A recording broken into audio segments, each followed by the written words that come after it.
So, here's Uzi today. Can't do anything about it. It's been raining. My son asked me why I keep signing up for these conferences. Like, why, if you have already paid for a 2-year immersion, and they say things like immersion because you are connected to and working with shaman. That's what immersion means. You are immersing yourself in this culture so that you can understand it.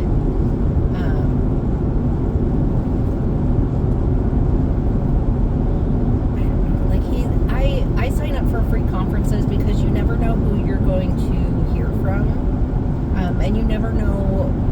They may say the same exact thing that you've heard a million times in a way that your brain is like, oh, well, that makes sense. They just might say it in a way that you understand it, and your brain interprets it in a way that's beneficial to you. They say that that's how you learn, is by repetition. Schools are built on that. You practice, you do the homework, you take a test, and you study and study and study, and you learn it, you get it. I don't know, I learn things from people all of the time, and I don't think there's anything wrong with that. There's a million different ways to human. There are billions of people on our planet, and everybody is unique, right? According to science, our physical bodies are made up of the things that make up the stars and the universe and the trees, and my DNA and my energy signature are the only thing on this planet. My organism is the only thing on this planet that puts those simple compounds and those simple molecules together in the same kind of way. And I think that's magical, and that's interesting, and that means that no one else on the planet is going to be exactly like me. So that means no one else on the planet is going to be exactly like that person that's talking. So I'm going to learn something from them because they're not like me. Right? And then he starts talking about how he doesn't think any energy stuff is real or legit, or it's all I don't believe in that stuff, Mom. And I'm like, okay, I'm not forcing it down your throat. I'm not forcing you to go to church every Sunday. I'm not indoctrinating you with this faith or religion. I'm just saying, have an awareness that there's more to this world than what you think. There's more than what we can physically see. This thing is driving me crazy.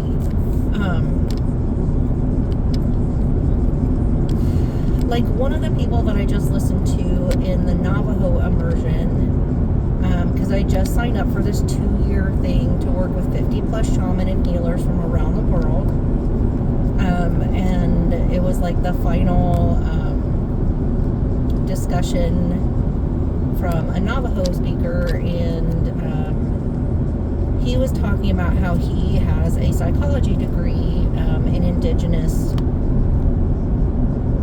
community. That's what the psychology is. God, I hate that.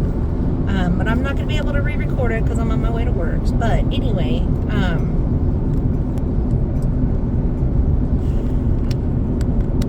he is talking about his experience as a shaman and a healer working in indigenous community, and how he had this awareness that the person's ancestors were with them, and he was working on healing something for the 7 generations in the past, the current moment right now with the patient physically in front of him, and 7 generations in the future, right? Because what happens to me actually impacts my kid, and because my body would actually create any, he's not a female, but that's how it works. My body would actually have created the eggs that a daughter would have grown her children in, right? We actually have an impact on the generations to come, and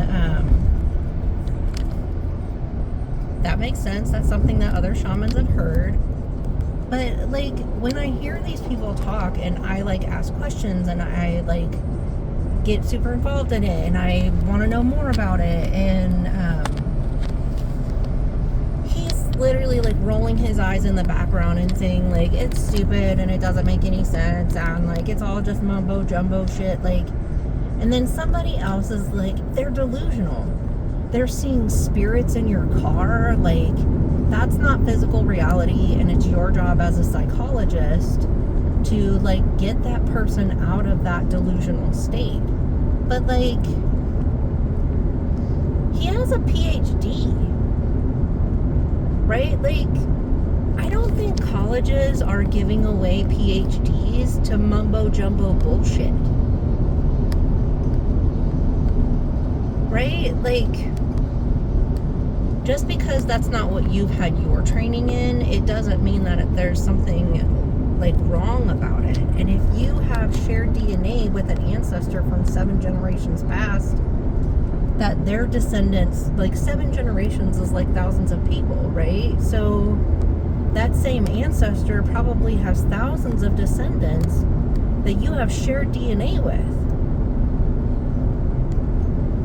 So if you're doing healing work for yourself in your own bloodline, you're actually like impacting thousands of lives.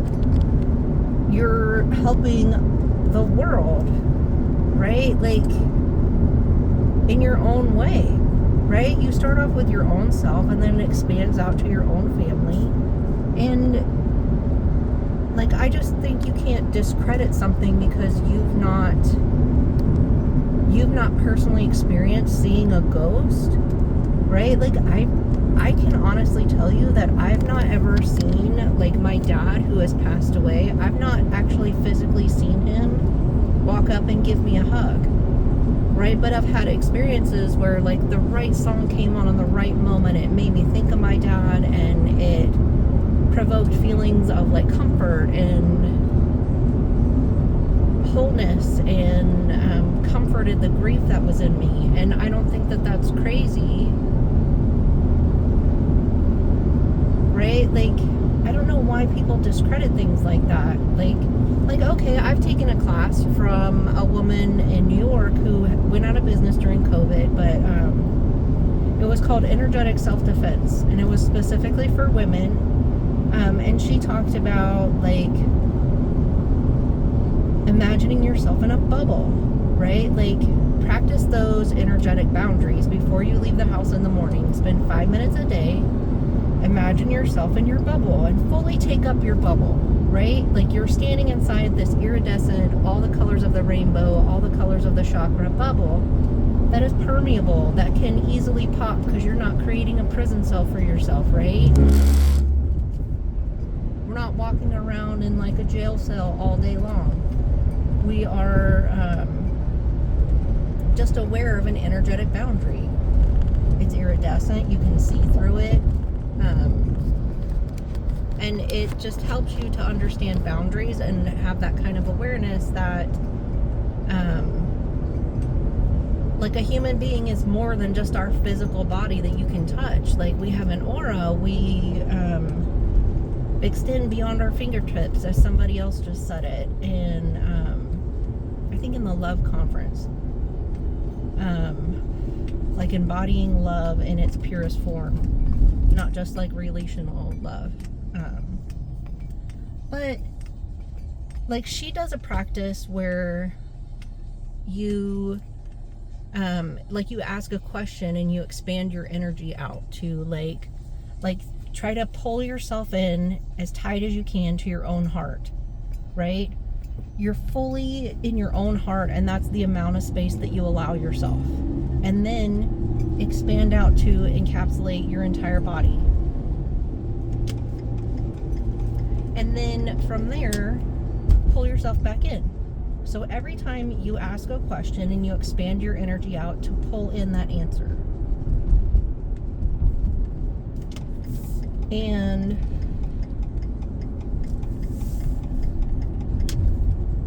you get bigger and bigger every time you ask the question. So you go from your heart to your full body, to your aura, which the experts say goes out 3 feet from your body. Then you pull your energy back in. Then you expand out to fill up your entire room that you're currently in, physically. And then you pull yourself back into your heart. And then you expand out to encapsulate your entire house. And then you pull yourself back into your heart. And then you go to your street or your neighborhood, back into your heart. Your city, your entire city, back into your heart. Your entire county, back into your heart. Your state, and then back into your heart. And you go in steps like that until you are like holding a question in your heart and in your mind that is expanding out to the entire world. And then you pull that answer into your heart. And that is all just learning and understanding that you are in control of your own energy.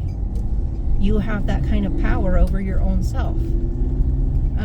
And I mean, psychologists should love that in any kind of psychology degree, right? Like, how powerful is the mind? How powerful are you that your mind can control you to that degree, that you are that empowered?